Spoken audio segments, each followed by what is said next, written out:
तो इस एपिसोड की स्टार्टिंग में वो जाइंट वो नहीं से बोल रहा होता, क्या तुम जानते हो कि इसेंस क्या है। फिर वो नहीं बोलता है, क्या एक इसेंस। और फिर वह जाइंट बोलता है, यह कुछ ऐसा है जिसे तुम उस समय सीखते हो जब तुम मार्शल आर्ट सीखना शुरू करते हो। जैसे कि नाम से ही पता चलता है, यह सभी मार्शल आर्ट के लिए आवश्यक है और इसेंस का एनर्जी कोर के रूप में भी जाना जाता है। मार्शल आर्ट में ट्रेंस होने के नाते वे अपनी एनर्जी कैलकुलेशन टेक्निक का यूज़ करेंगे और जब वो तुम्हारी एनर्जी कोर के भीतर एकत्रित हो जाती है तो इसे इंटरनल एनर्जी के रूप में जाना जाता है। लेकिन तुम्हारा एनर्जी कोर का मूल्य नष्ट हो गया है तो तुम अपने उस एसेंस का यूज़ नहीं कर पाओगे। फिर वो नहीं बोलता यस सर, और फिर वह सोचता है वह ऐसी बातें क्यों कह रहे हैं जो सभी मार्शल आर्टिस्टों को जानते हैं। फिर वह जाइंट बोलता है, और जो बचता है वो दो चीज़ें हैं, एनर्जी और फिजिकल बॉडी। और क्या तुम जानते हो एनर्जी क्या है। और वो नहीं सोचता है, मुझे यह अच्छा नहीं लगता और मुझे यह मत बताइए कि इंटरनल एनर्जी को कंट्रोल करने से उनका क्या मतलब है। और फिर वह जाइंट से बोलता है, क्या आप ओरिजिन एनर्जी के बारे में बात कर रहे हैं।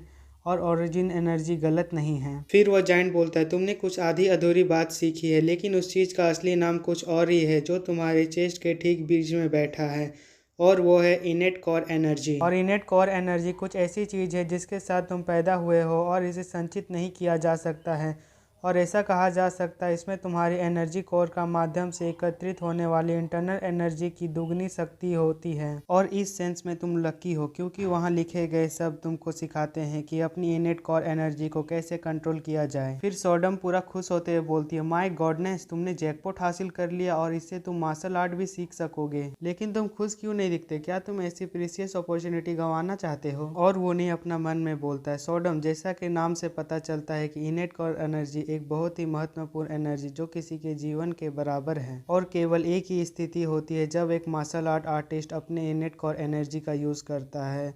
वह तब होती है जब वे अपने दुश्मन के साथ मिलकर मरने की कोशिश कर रहा होता है और इनेट कोर एनर्जी को फिर से रिकवर्ड नहीं किया जा सकता। और अगर मैं इसका इस्तेमाल करता रहा तो मैं लंबे समय तक नहीं जीवित रह पाऊंगा। फिर सोडम चौंकते हुए बोलती, ओ उस मामले में। फिर वो नहीं बोलता, हाँ, अगर मैं यह सीखूं और अपनी ओरिजिन एनर्जी का यूज़ करता रहूं तब मेरे पास जीने के लिए ज़्यादा समय नहीं होता। और लानत है इस बूढ़े आदमी पर, क्या वो सोचता है कि मैं खुश हो जाऊंगा और इस मौके का फ़ायदा उठाऊंगा। किसी भी हालत में मैं ऐसा नहीं करूंगा। फिर वो उस जाइंट के सामने अपना सिर को झुकाते हुए बोलता है, सुप्रीम एल्डर, मुझे इतना वैल्यूएबल सिखाने के लिए थैंक यू, आपका बहुत बहुत धन्यवाद। हालांकि कुछ ऐसा है जिसे मैं अपने मूर्ख दिमाग से नहीं समझ सकता। मार्शल आर्ट में ट्रेनिंग के दौरान मुझ में टैलेंट की कमी के कारण एनर्जी डेविएशन का एक्सपीरियंस होने के बाद मैंने अपनी एनर्जी खो दी। और लोगों ने मुझसे कहा है कि जब मैं अपने क्लैन में था तब पूरे समय मैं टैलेंटलेस था और प्लीज़ मुझे यह सीखने पर रिकंसिडर करें। फिर सोडम बोलती है, वाह, जब तुम झूठ बोल रहे होते हो तब तुम्हारा फेस जरा भी नहीं बदलता है। फिर वो जाइंट कुछ सोचता है और वो नहीं से बोलता है, मैं तुम्हारा बॉडी को ट्रेन करने में तुम्हारी मदद करने के लिए इतनी सारी परेशानियों से गुजरा, लेकिन तुम तो टैलेंटलेस निकले। फिर वो नहीं बोलता है, लगता है मेरी चालाकी काम कर गई। और तभी वो जाइंट मैन हंसने लगता है और बोलता है, मुझे लगता है कि तुम मार्शल आर्ट के बारे में कुछ बातें जानते हो क्योंकि तुम मार्शल आर्ट कबीले से हो। और क्या तुमको लगता है कि मुझे नहीं पता कि तुम इसे सीखने से बचने की कोशिश कर रहे हो क्योंकि तुम जानते हो कि इसमें तुम्हारी ओरिजिन एनर्जी कंज्यूम होगी। फिर वो नहीं घबराते हुए बोलता है, मुझे नहीं पता कि आप किस बारे में बात कर रहे हैं। और यह सुनते ही वो जाइंट मैन पूरा गुस्सा हो जाता है और गुस्से में आकर वो वूनी का गर्दन पकड़ लेता है और उसे ऊपर उठा देता है और बोलता है, तुम वास्तव में ऐसे आदमी हो जो शब्दों में अच्छे नहीं है और मुझे यह समझाने में तुम्हारी मदद करनी होगी और तुमको यह ठीक से करना चाहिए। और तुम जानते हो कि यदि तुम यह नहीं सीखे तो तुम मेरे लिए बेकार हो जाओगे, है ना। फिर वह जाइंट एक क्रीपी स्माइल के साथ बोलता है, क्या तुम चाहते हो कि तुम्हारी गर्दन यहीं कट जाए और तुम यहीं मर जाओ, या फिर तुम इसे सीख कर धीरे धीरे मरना चाहते हो। और फिर वह सोडम बोलती है, वो नहीं, जल्दी तुम उसे बताओ कि तुम इसे सीख लोगे वरना वो तुम्हें मार डालेगा।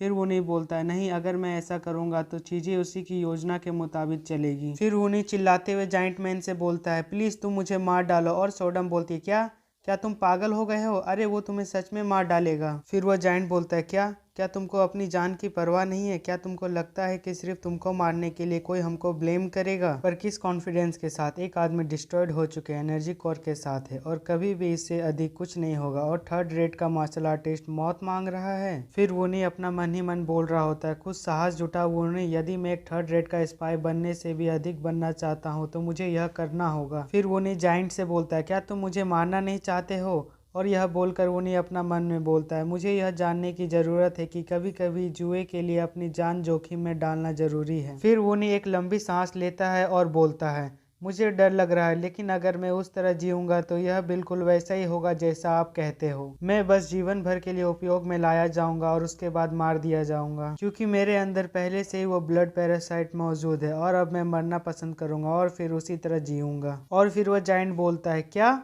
Blood parasite? और फिर इसी सस्पेंस के साथ हमारा एपिसोड 17 यहाँ पर ख़त्म हो जाता है। अब मिलते हैं अगले एपिसोड में।